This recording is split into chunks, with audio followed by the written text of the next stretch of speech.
Hi, I'm Jacinta and you're watching Coast Community News 5 at 5, January 15, 2021. I hope you had a lovely Christmas and New Year and we trust you stayed COVID safe. For the second program back for the new year, masks are still compulsory in all indoor venues. A rate rise choice has raised consternation.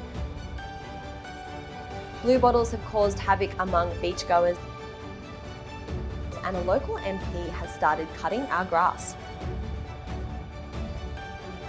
And Elvis the saltwater crocodile turns 55.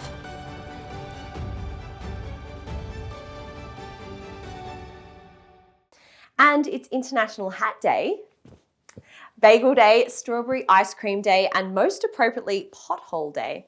With that, let's go to David for the latest council and COVID situation. Mercy, Jesse. Yes, we're being a bit silly. It appears highly likely that the Administrators' Commission will be extended by at least 3 months. Minister for Local Government Shelley Hancock said yesterday, and I quote, "In light of the Administrators' 30-day report and the extent of the problems and recovery actions required to get the Council back on track, it is hard to see any other option than an extension." We thought we'd speak with Parliamentary Secretary for the Central Coast, Adam Crouch, about his thoughts. Yeah, look, I've got to say that both Rick and Dick have done an excellent job over the first 3 months, and I said, well, I welcome the Minister's response. I know the community absolutely supports this decision, and look, I back the community 100% on this, and I think people are very pleased with what they've been able to achieve over their first 3 months already. Now, Council Administrator and Acting CEO have now notified the Independent Pricing and Regulatory Tribunal, IPART, of their intention to apply for a special rate variation of either a one-off 10% rate rise for 7 years or a one-off 15% rate rise permanently. Residents have given an interesting choice by the Council in an online consultation to choose between the two. In response to this, partly, IPART has announced it has received 2,700 direct submissions in December alone from concerned residents, one of the highest number of submissions ever received on a single topic in IPART's history. I spoke with Belinda Wallace, who is one of the administrators of the Protest Against Extreme Rate Rise of Central Coast Council Facebook group that now has quickly attracted over 5,000 members. It concerns me that I am aware that there are many local businesses who are owed money by council. I am not happy about a rate rise of 10 or 15%, and I'm aware that the consultation, in quotes, does not include any other option.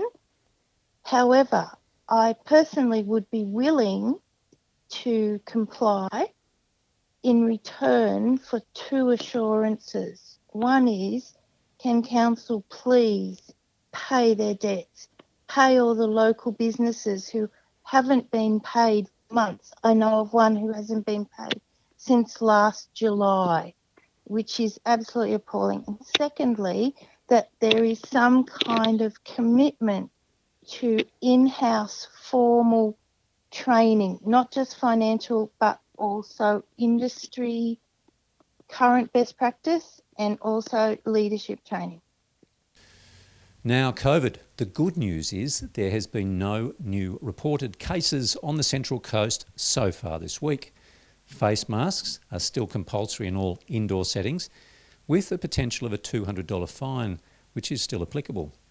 And a few things, a sometimes misunderstood anomaly to the rule is that there is, as a customer, you're not required to wear a mask in a hospitality venue, at a restaurant or cafe. It is only the staff. Another is that people are not obliged to wear their masks when outside. Anyway, back to you, Jacinta. Thanks, David. The Greater Sydney Commission is currently asking residents to submit their ideas on how they want the Greater Sydney Commission to plan the growth of the Central Coast. People have up to January 25th to submit their opinions on 6 areas of interest before the Central Coast Strategy document is submitted to the Premier. So far, over 30 ideas have been registered, so if you want to have your say, head to our website. On to other news. This Entrance MP, David Meehan, has said he couldn't take the unkept appearance of Long Jetty anymore, so he got out his own lawnmower. He told us why. Beautiful place to live, and when I moved here, council used to maintain the roadways, they used to maintain the medians, and it really looked different to other towns, but that's all fallen away, and it's not a recent thing. This has been happening for years. I would hope that council looks at its priorities. I mean, they've got money to build a footpath down at Terrigal, a boardwalk down at Terrigal. They've got money to keep doing studies into the Winnie Bay lookout. They need to get back to basics, and their basics is mowing the lawn around the area, making sure there's no weeds. I mean, we drive around the coast now and there's weeds everywhere. That's council's problem, and we need more outdoor workers doing that, not management behind desks, in offices, on computers, hiring consultants.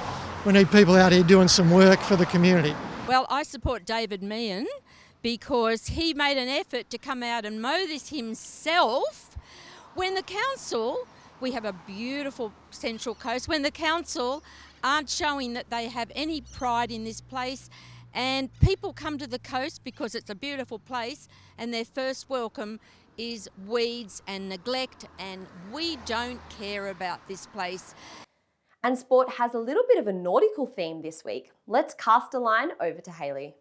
Thanks, JC. Central Coast fishers will soon be reeling with excitement with a fish aggregating device recently deployed to ocean waters near Terrigal. Adam Crouch said the devices are GPS-tracked floating buoys that anchor to the ocean floor.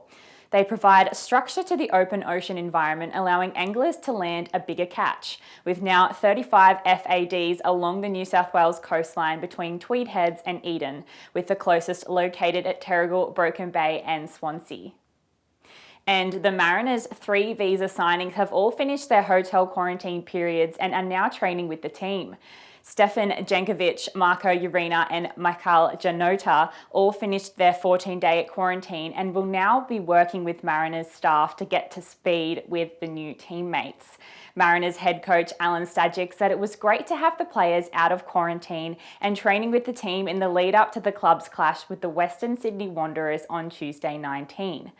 Yeah, look, we've showed a lot of good qualities in the first 2 matches and qualities that really helped us engineer those results, and you know, we really need to ensure that platform stays solid.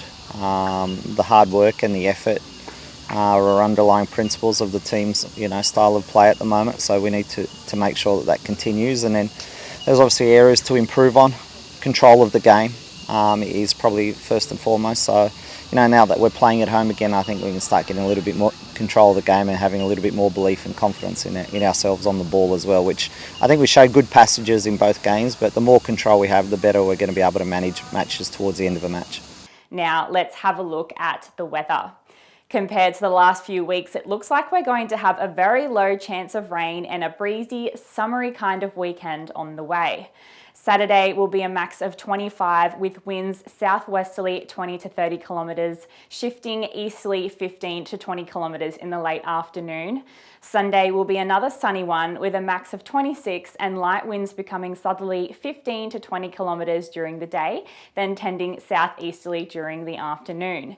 And hopefully this weekend doesn't come with another smack of Bluebottles, which the Central Coast saw last Saturday, causing major inconvenience for beachgoers. While the majority of stings are only painful, one young girl was taken to the hospital after multiple stings at Killcare.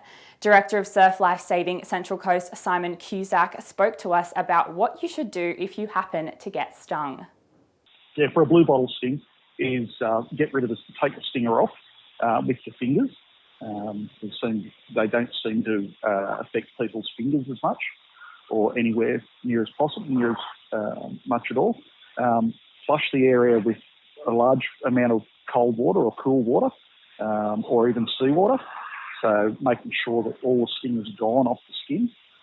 Then immerse the person's limb in hot water as tolerable as possible for up to 30 minutes. If that doesn't help and the patient is actually getting worse, then seeking medical assistance from the hospital is probably the next best thing. Thanks, Hayley. All of these stories and thousands more are available on our website.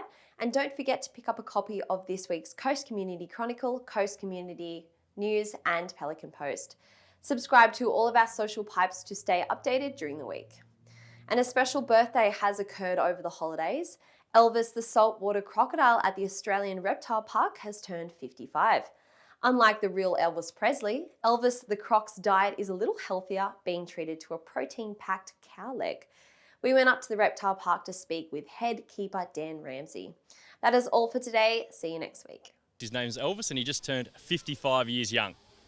55 is a long time. How old do you expect Elvis to be around? Well, as long as I keep doing my job and looking after him really well, who knows, they can live up to 100 years potentially. So saltwater crocodiles in captivity, anywhere between 70 and 100 is a pretty good number. Well, obviously it's a bit different at the moment, obviously with the way we can't have shows because of crowds, so we are doing things a little bit different. So instead we've got a lot of roving stations, so that's keepers walking around with animals that people can interact with without the crowds, which is great. We've had great weather lately, so we hope people keep coming out, and whilst you might not get a feed of Elvis, you still get to see him up close, which is pretty cool.